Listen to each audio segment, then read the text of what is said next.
Hello, everyone. How are you guys doing again?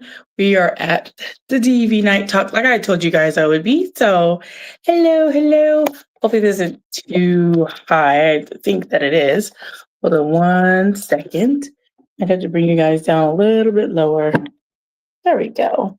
It's good. It's good right there. All right. So, I wanted to come on here and we are going to do exactly what I said I was going to do, talk about DV, right? But this time we're talking about domestic violence, but we're talking about starting fresh, which can be very, very hard for people. I know it was hard for me because it's just like you have to start over. And I don't know how many times I had to start over.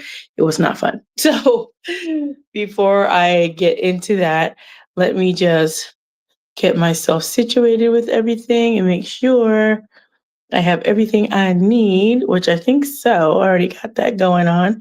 So I think you guys are good. I think you guys are good. All right. So let's get into it. So earlier today when I got on, I was talking about a young lady that I had seen on social media who was, crying about her life and who she is and what she thought she was about and the things she didn't really like about herself like a lot. And sometimes you have to start over on top of that. I think I'm going to put you guys back at the top. I'm looking down at you guys. I don't want to look down.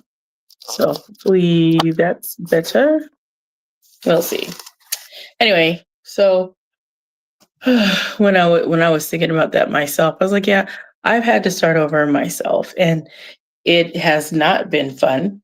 But you have to start over. You're like, oh man, I'm just starting over, and it's like it's not the easiest of things to do, right? It's not always the fun thing to do. So you're like, let's not try to do that because you don't really want to have to deal with starting afresh, moving, all of the things. And so I was like, oh, okay. Hold on 1 second, you guys. I think I'm gonna turn off one of these lights. I don't know if I want it to be like super dim, but I don't know. I'll just leave it alone. I'll deal with it tomorrow on a different time. Because it's like, sometimes I try to get in the same spot, but I can't always because my spots are always being taken over. But if I haven't welcome you. I want to welcome you to God's Gift Through His Word podcast. Welcome. So I'm glad you're here. I always am happy for you to be here. So let's get into our topic. And what is that? Our topic is you starting fresh. That's what we're talking about. So I wanted to talk about that because along with you getting your mindset together and straining things out, you have to start fresh. It's not going to be easy. That's you starting over, whatever that looks like, whether it's going through divorce, breaking up from a person, moving out of state, moving away to a different city, or just moving to just a different part of the area in the city. You're going to have to start over, right? And at first, it can be just daunting and it can be frustrating because like why do I have to move again and I have to move again, and it feels like you're just always moving, always on the go, always on the move, and it can never get settled. You're always moving. And I know for me that was the case. And some of the things me moving wasn't because I wanted to, it was just all the transition. Every time I turned around, it was like, okay, I'm moving from here, I'm moving from here. But eventually, the Lord got me settled, right? So I can grab some roots for my kids, grab some roots for myself. And I was just thinking earlier, all this stuff I've been running from is not just running from myself, but running from other people. Like trying to run from these people that I was like, okay, I don't want you to harm me. So I'm going to run over here and run over here. But now, no more running. I stand my ground, stand my ground. And I hope that you'll stand your ground as well. Because after you've done all the running, sometimes there's no other thing to do than to stand and face it. Face what it is, face the challenges, face the difficulty, right? And I'm not saying you stay in the situation of domestic violence. That's not what I'm saying. I'm saying after you've left and all those things, sometimes you have to deal with the people. And there have been people in your life that they have, for whatever reason, you thought they were for you, and you find out they weren't. They were never for you. They just were there. Sometimes they want to know the tea. They want to know the 411 of what's going on in your life, just so they have something to talk about. Not that they care, not that they're going to try to help you, just what's going on in your life. Tell me, right? And those are kind of people you don't need in your life, because they're not going to, of course, they're not going to help you. They just want to know what you got going on in all your business. But like, why am I telling you you're not going to be able to help me with anything? You just want to know for nosy's sake, right? You just want to be nosy, and why, right? So that's that is one of those things. When you're starting fresh, you have to make sure that you have the right people you're starting fresh with, right? Sometimes you have to let friendships go. Sometimes friendships are no longer serving you, and you have to let those go. I mean, you can always find new friends, and you can always, if those old friends come back up, there's always room to, like, of course, reconnect and rebuild and rekindle the friendship if both parties want to do that. If not, it's okay. No harm, no foul, right? Everybody's had a season and a moment, and there's a time and season for everything. Sometimes times and seasons, they change, and it's like, okay, we had our season, and not bad, not good nor bad. It's just time to move on, right? So starting fresh, it can be a challenge, but it's can be exciting as well. Like, you get to meet new people, go to new areas, do new things, do things that you haven't done, or do things that you were going to do or started doing, and you stop for whatever reason. You stop because of the situation, because you had to go through DV. And DV, for those that are watching, why do you keep saying DV? It's abbreviation for domestic violence, for those that don't know. And this is, of course, still October. We are still in Domestic Violence Awareness Month. So that's definitely why I am still talking about it. And of course, I will talk about it after this month is over. So I'm like, okay, well, October's over. No more Domestic Violence Awareness Month. Yeah, it's still domestic violence awareness, right? And I still want to keep pushing that out, because there are people that are still dealing with this. It is not something that has disappeared out of the globe, out of America. It's still very much relevant, still very much prevalent, and it still harms a lot of men, a lot of women, a lot of families, right? Boys and girls, children. It harms a lot of people, pets included. And that's a dangerous thing, and it's a sad thing. And you don't want to have to think about it, but it's a reality, right? It's a reality. And for those of us that have our own story, who have overcome and come out of that situation, you're able to speak about it. You're able to speak about the navigation for you, right? I get to speak out of it for the navigation for me as being a military veteran. I can speak to that, how that works for me. And the services and things that were not provided because I was military affiliated, right? Like, not active duty, but even active duty have their own, right? Have their own way that they have to deal. And in the military, it's different. It really is. People think it's just like regular DV. Like I said, domestic violence has its nuances. And depending on whom your aggressor or a person who harms is, it can look very, very different, right? Like I said, there's the big general pattern of the power and control wheel of all those things. But it's very nuanced. It's very nuanced down to the person that is inflicting harm. There's different things that that individual will do that, say, that the person that gets harmed by that individual wouldn't do to me, because they're different. It's different. This is just a different dynamic. It's just a different mindset. And like I said, you have a different person. That's why when people say, "Oh, it is so easy for people to just remove themselves from that situation and just start over," no, it's really not. It is. It's not. And sometimes people say stuff, and they say it thinking that they're helping, and the comments are not helpful, right? Sometimes people say stuff and they think, oh, well, it's just easy. Just pack up your stuff and just go. Like, If I knew back then when I said that statement to a friend of mine, I would have never said that statement because, oh no, it's not that easy to leave that situation. You're like, oh, you just get your suitcases and go. No, it's not. I'm going to take you guys down because I think I'm talking so high. So there we go. I would do that better. So I have continued to explore myself, explore me over here because these lights, they're just doing the most because I am not in my spot, like I said. So they're they're always doing the most. And different people can understand, and they don't necessarily want to.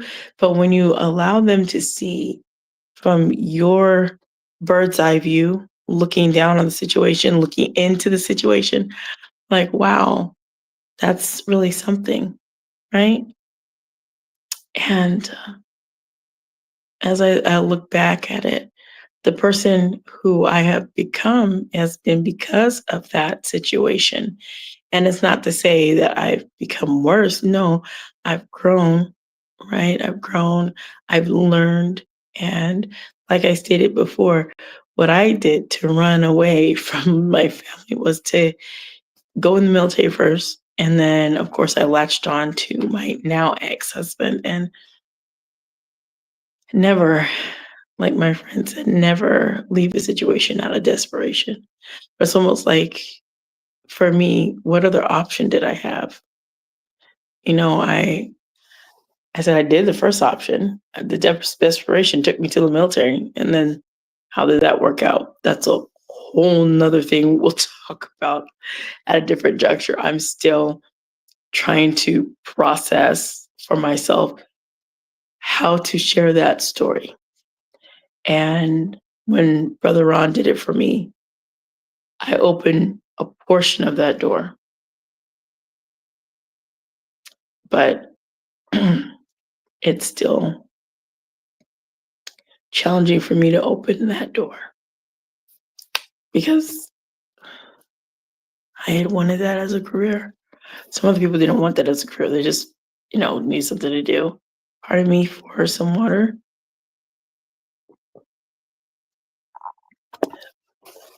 So people don't understand, right? When you had a career, you had a plan, and the plan that you thought that you had, the Lord didn't have that for you. And I thought I was good. Like I had planned everything, like my retirement, everything. I'm going to the military, be an officer, like had the plan ready to go. At least I thought so. And then changes. Changes happen, different things happen. Life changed a lot of things. And I'm like, oh, okay. I never expected that I would be a mother with 4 kids and, single, right? I never wanted that. But here I am. And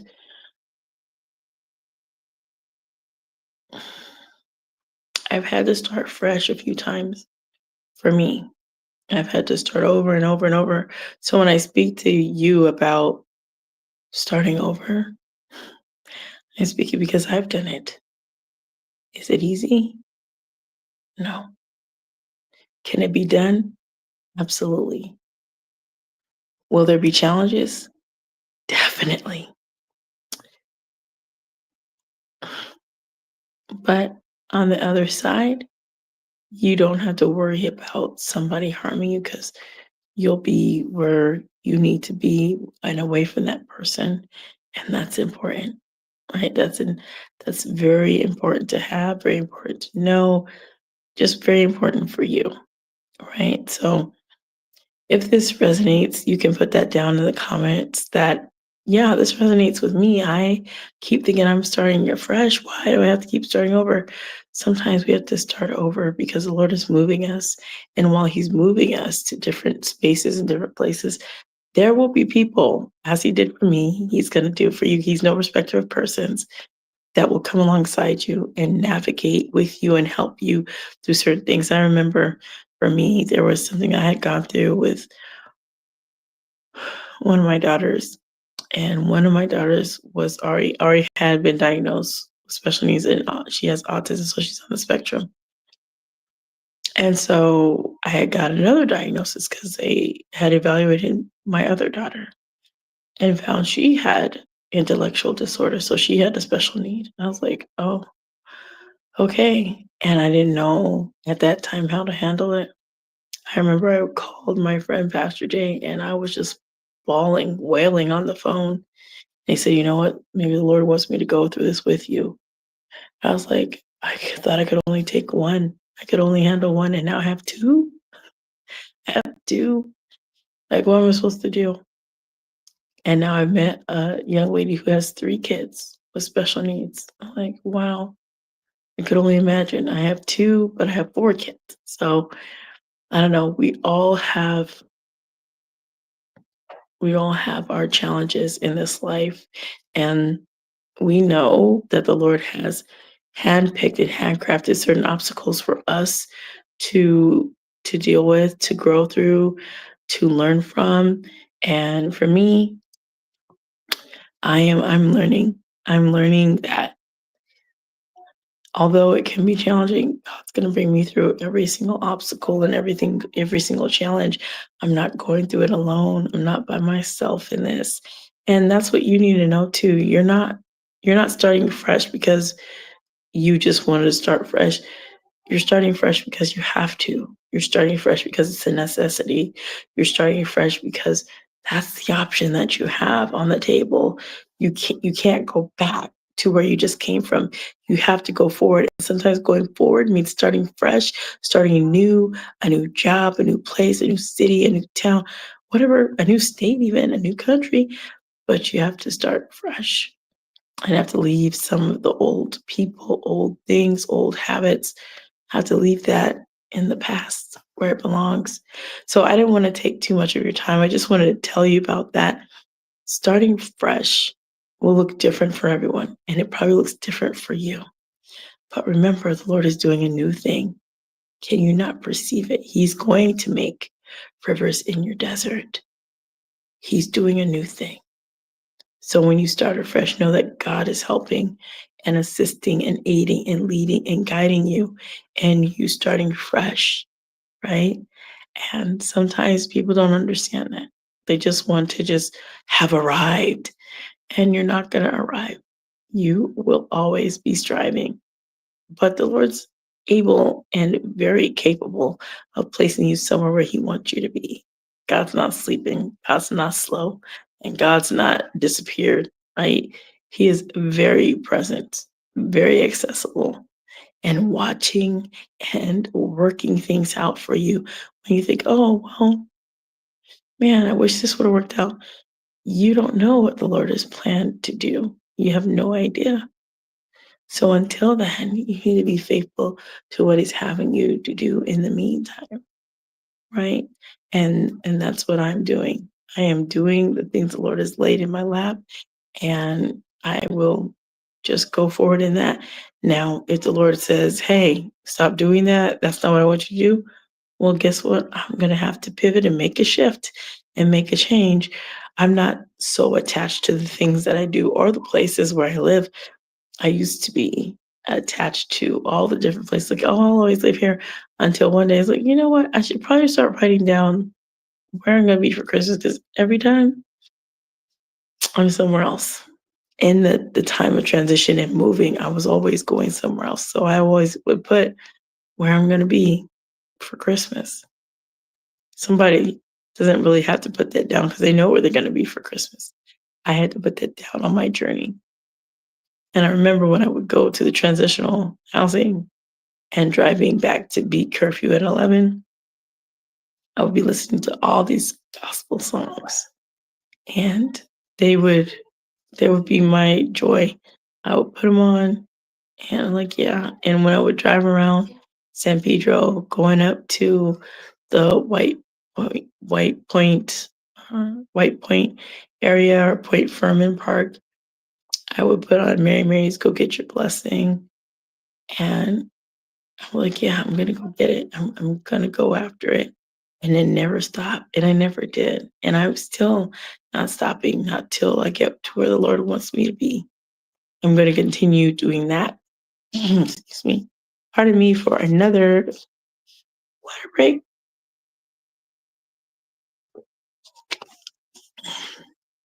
I don't know why, excuse me, why my throat sometimes get parched. I get those frogs. Y'all know, like, oh, she gets frogs. Yes, I do. But these little waters are so cute. Got them from Aldi's. I love me some Aldi's. I was introduced to it by old friend I used to have, Dr. K, and of course, Pastor J. They said, "Have you ever been to Aldi's?" I was like, "What's an Aldi? Like, what is that? You never heard of it?" I have not. And you keep saying it like I should know it. And then Aldi's came to California, to Torrance, California, the first one that I had ever experienced. I was like, oh, this is an Aldi. And then Aldi's now is here in Arizona. And I just went to the new one they just built in Casa Grande. And I went in there. I was like, oh, I mean, they have one in Chandler too, but this is a new one. And I wanted to go in there and see. They have different things at this one than they do at the one in Chandler, but it was just exciting. It was exciting to know that all the things that I've been able to do, it's been by the Lord's help. It hasn't been by my own. So I just want to encourage you today, whatever it is that you find that you're going through, know that the Lord's going to work it out. He truly will. He's not going to let you fail. He's not going to let you just falter, and it's not going to happen. God is so good. So I just want to get on here. And if you need to start fresh, start fresh. If you have to start over, right? And it may not look good now. It may not feel good now. It may not be very comfortable now. But later on, all that you've gone through, all that you suffered through, all that you have been through, it will eventually pay itself off. And the Lord knows He's watching you and wants to see that you're faithful. So stay faithful to the mission, stay faithful to the call, and know that God is watching and He's there and He hears every single solitary prayer that you have ever done and are you currently doing. So don't get sidetracked at all. If you have to start fresh, start fresh. Is it easy? No. But listen, on the other side, you'll see like, okay, Lord, I'm starting fresh, I'm starting over. And I know what that is. It can be hard, right? It can be very, very hard. But you got this. You got this. You can do this. And greater is He that is in you than he that is in the world. You definitely got this. And like I said earlier, from Psalm 139:14, go back and check the other live. God said that you are fearfully and wonderfully made. Fearfully and wonderfully made. Hold on to that. Don't let it go. Hold on to that fact. You know it. And I hope you will remember it. So, a big kiss from me to you. Remember, I love you with the love of Lord Jesus Christ. And I think I did it already, but a big kiss from me to you. And remember to be blessed, motivated, and always inspired to do what the Lord lays on your heart. Remember, thank you all for being here. Have a blessed, blessed day, you guys. And I will see you guys again real soon. Don't forget to like, share, subscribe, do all the things, comment. You know the drill. Do all the things. I will be seeing you guys later. You guys take care. Bye now. Get through His word. It's God's gift through His word. It's God's gift through His word. It's God's gift through His word.